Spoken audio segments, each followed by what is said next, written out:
In the later years, in 2000s, in Japan, and anime in general has become, well, it will become decline in the industry until it will grow again from these other titles. Becoming this story adapts from the visual novel into an anime series to this ambitious storyline, it gets a little confusing sometimes, but let's go with Fate Stay Night. Seeing three routes, including three heroines for three different stories: Fate, Unlimited Blade Works, and Heaven's Feel. I talked about that in the Fate Stay Night podcast episode about my interest. I'll put down that episode in the link below. To the Limit of the Darkest Side had a supernatural ability to write the person's name to die from a notebook, or known as Death Note. Yes. Funny story that I was interested with Death Note, but after watching the Netflix live action, I used to like it. About 3 times or twice I liked it. After watching it for the third time, I hated it. Like, I immediately hated it.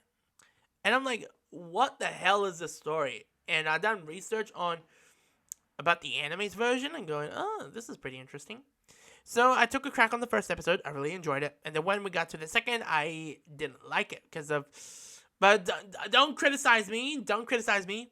But I'm sorry. It didn't really enjoy me very much. And also wasn't very entertaining. I am sorry, but I do love anime's darker stories. But this one is not my cup of tea. I'm sorry. Same thing with Tokyo Ghoul. I did the same thing with it.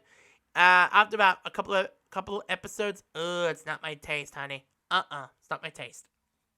Anyway, this series has aired for over about 37 episodes between 2006 to 2007, and it adapted from the manga by the same name for about 12 volumes in 2003 to 2006. You know what? This concept idea seems extremely a great idea, and how they can do it in real life. Maybe it can, maybe it ain't. This series I grew up watching back in the day, but playing the game at the same time as well, and that is Bakugan Battle Brawlers.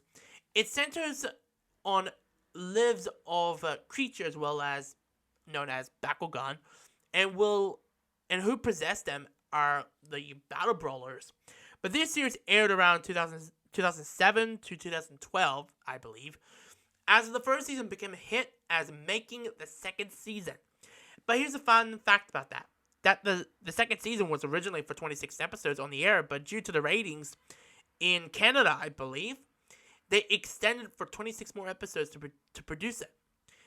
And then the other 2 more seasons, they all became a hit. But that was only for an exclusive for the English audience only. And that will be far behind from Japan, because I heard that before the pandemic, I heard that they were going to air those third and fourth season of Bakugan on the air. So I don't know what I don't know when they aired it, but at this time, I think it's already been aired already in Japan. So that's what I know about. As going to high school, you'll know this series, but you'll be falling in love, and you'll find a person, you know what I'm saying, and that is Toradora. If anyone don't know about this series, you will have a ball, meaning with a boy and a girl, Ryuji and Taiga. It will feel discovered that they had a crush on their own friends until both of them falls in love with each other. There's a series that I just got into recently. I think it's called Quintessential Quintuplet. Such an incredible series, and I did said this. If when that part of the video comes out, you know why I love that Quintuplet series. But it's funny enough, I got to see the film 3 times, and I'm going, well, in English actually, and that reminds me of Toradora, and going, oh, okay then. That's what it is lately. If you want to rock out in high school, but you're already a rocker in a freaking band, that is I'm calling it K-On! K-On! Is such a great series to watch, but this anime series launched from adapting by Kyoto Animation, and aired around 2009 to 2011, with their 2-season runs, OVAs, and 1 feature film. I absolutely loved it. It took me 2 days to watch it. It's funny enough. And then I watched it on Christmas Day, K-On! The movie. I watched it just literally on Christmas Day, 2019, watch K-On! That's crazy. So I think I made a decision in December of 23rd, I believe. Started hearing about K-On! And going, all right, let's take a crack at it. And I really enjoyed it, actually. So let's move on to the next one. 20 years later, getting older and newer fans seeing the return of the iconic anime series of all time as Dragon Ball Z, or known as DBZ Kai. It's a revival version of the original DBZ series. They are saying that they used material from what it says in the manga. In the Kai's version, remastered picture, sound, and sound effects, as well for the Japanese and the English cast, has to re-record their lines for the entirety of those episodes. All of the main series, the animation cells has been discarded. New frames were digitally tracing over still frames from the past footage, cutting down from 291 to 167 episodes for DBZ Kai. I didn't know about the lore of DBZ Kai when I came back and I'm going, oh, I don't know anything about DBZ Kai. I thought it's the same one as Dragon Ball Z, the one I remember with the Bruce Falconer score. But no, it was a different version, and then this time with the Japanese better score. But I have to give it to the original who did the music for the original. He did a good job for it.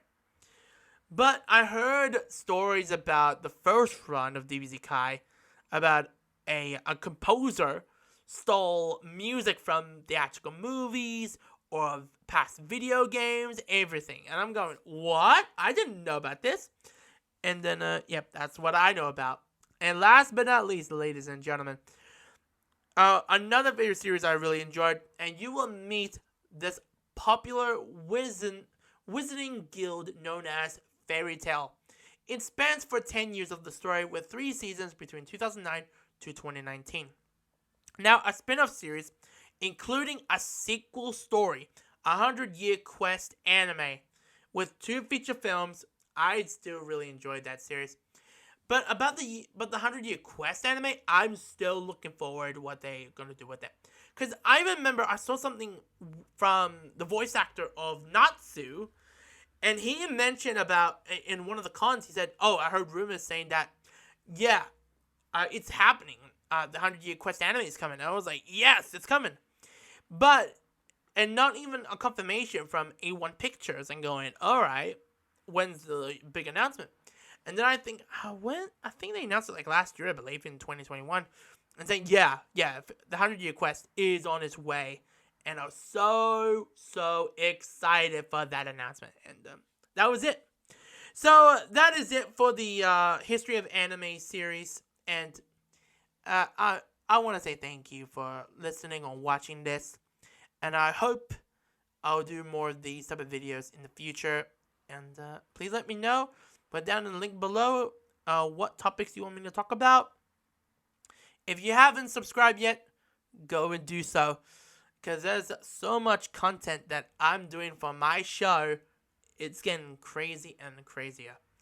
And then for the regular show, and I got new material coming, but please look forward for it. If you haven't, ring that notification bell, because I got some pretty amazing content that's coming up for the show. And then I don't know when I'm going to do like a regular content that I usually do back in the day, but I haven't decided yet. But thank you very much, ladies and gentlemen, and take care of yourselves and stay cool. And peace.